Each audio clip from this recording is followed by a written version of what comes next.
श्री दीर्घायु आयुर्वेदिक हॉस्पिटल, जिसमें अनुभवी आयुर्वेदिक चिकित्सक एवं प्रशिक्षित पंचकर्मा थेरेपिस्ट द्वारा आयुर्वेदिक चिकित्सा उपकरणों के साथ समस्त रोगों का उपचार किया जा रहा है। बीना से कटनी के बीच दौड़ने वाली ट्रेनों की रफ्तार और संख्या बढ़ने जा रही है। करीब 4000 करोड़ की लागत से तैयार हो रही बीना से कटनी सेक्शन की तीसरी लाइन परियोजना का काम पूरा हो गया है। इसे पूरा होने में करीब 9 साल का वक्त लगा है, जो निर्धारित समय से 5 साल अधिक है। इस परियोजना के पूरा होने से इस रूट पर पड़ने वाले 32 रेलवे स्टेशनों को लाभ मिल रहा है। खासतौर से सागर, दमोह सहित बुंदेलखंड के दूसरे क्षेत्रों में इसका लाभ मिलने जा रहा है। बीना कटनी सेक्शन पर तीसरी लाइन परियोजना के तहत बांदकपुर से घटेरा रेलखंड का काम अधूरा रह गया था, जिसे अब पूरा कर लिया गया है। इसके साथ ही 259.91 किलोमीटर लंबी इस परियोजना का काम पूरा हो गया है। इस परियोजना के तहत 12 महत्वपूर्ण एवं 26 बड़े पुलों सहित 311 छोटे पुलों का निर्माण किया गया है। यह परियोजना कटनी और बीना के दोनों छोरों पर स्थित बड़े रेलवे स्टेशनों के लिए महत्वपूर्ण साबित हुई है। कटनी स्टेशन के कटनी, सिंगरौली, कटनी, बीना, कटनी, मानिकपुर, कटनी, जबलपुर और कटनी बिलासपुर को जोड़ी है। इस तरह कटनी चारों दिशाओं की ट्रेनों के लिए सेंटर पॉइंट है। इस तरह बीना स्टेशन से भी बीना झांसी, बीना गुना, बीना भोपाल और बीना कटनी के बीच ट्रेनों का संचालन होता है। इस तरह दोनों प्रमुख स्टेशन के बीच तीसरी लाइन का काम पूरा होने से रेल नेटवर्क में महत्वपूर्ण सुधार हुआ है। तीसरी रेल लाइन का काम पूरा होने से यात्री गाड़ियों के अलावा मालगाड़ियों की गति से बढ़ोतरी हुई है। बीना कटनी सेक्शन देश के सबसे व्यस्त कोयला परिवहन ट्रैक में से एक है। यहाँ से बड़ी मात्रा में कोयला विभिन्न विद्युत संयंत्रों तक पहुँचता है। देखिए, बीना कटनी तीसरी rail line doctor Manmohan Singh ji की सरकार में 2011-12 के रेल बजट में भोपाल से झारसुगुड़ा वाया बीना कटनी होते हुए एक बड़ी रेल लाइन की आधारशिला की घोषणा हुई थी। उसके पहले चरण में 2011-12 में भोपाल से बीना रेल लाइन का काम शुरू हो गया था, जो 2020 तक पूरा हो गया था। इसके बाद दूसरे चरण में बिलासपुर से झारसुगुड़ा का काम शुरू हो गया, वो भी पूरा हो गया। अब तीसरे चरण में बीना से कटनी का काम शुरू हुआ और ये बहुत लेट शुरू हुआ। इस काम को 2014 में शुरू हो जाना था, परंतु मई 2016 में इसके लिए बजट सेंक्शन हुआ और कार्य आरंभ हुआ।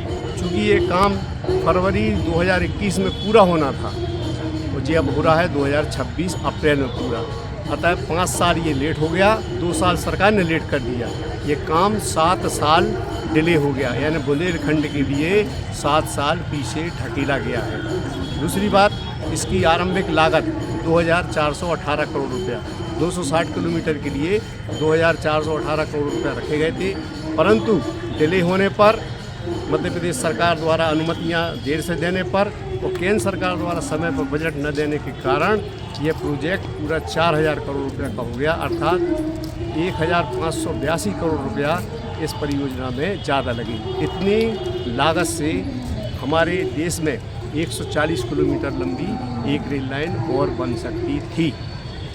अब जैसे ये ट्रैक जो तैयार हो गया, तो अब क्या क्या फ़ायदा हो सकता है? देखिए, ये रेल लाइन तैयार हुआ है, मुख्य रूप से बीना कटनी जो रेल लाइन है, इस पे अभी आपको ये मालूम होना चाहिए, ये 136% भार से चल रही है, यानी अपने 100% भार से भी 36% भार से यहाँ पे माल ढुलाई हो रही है। तो मुख्य रूप से जो खनिजों की ढुलाई होती है, विशेष रूप से कोयला, पावर प्लांट के लिए जो कोयला है वो मुख्य रूप से बीना कटनी लाइन से जाता है।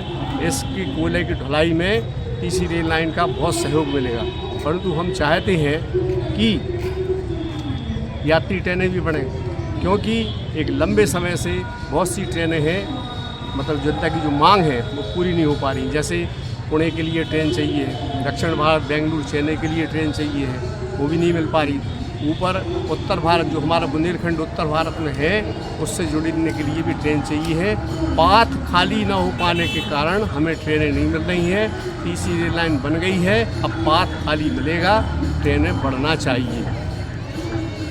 सागर शहर में प्रारंभ हो गया है श्री दीर्घायु आयुर्वेदिक हॉस्पिटल, जिसमें अनुभवी आयुर्वेदिक चिकित्सक एवं प्रशिक्षित पंचकर्मा थेरेपिस्ट द्वारा आयुर्वेदिक चिकित्सा उपकरणों के साथ समस्त रोगों का उपचार किया जा रहा है। श्री दीर्घायु हॉस्पिटल, जिसमें वातानुकूलित private room, general ward, therapy room एवं मेडिकल पूर्ण आयुर्वेदिक सुविधा के साथ उपलब्ध है। दीर्घायु हॉस्पिटल में अस्थि रोग, मस्तिष्क रोग, स्त्री एवं बाल रोग, त्वचा एवं बालों के रोग, इनफर्टिलिटी, किडनी, लिवर एवं पेट से संबंधित विकार आदि समस्त बीमारियों का उपचार परंपरागत विधियों द्वारा सफलतापूर्वक किया जा रहा है।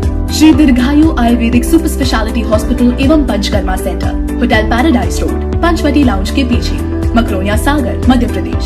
संपर्क 7697970011 98268 72015।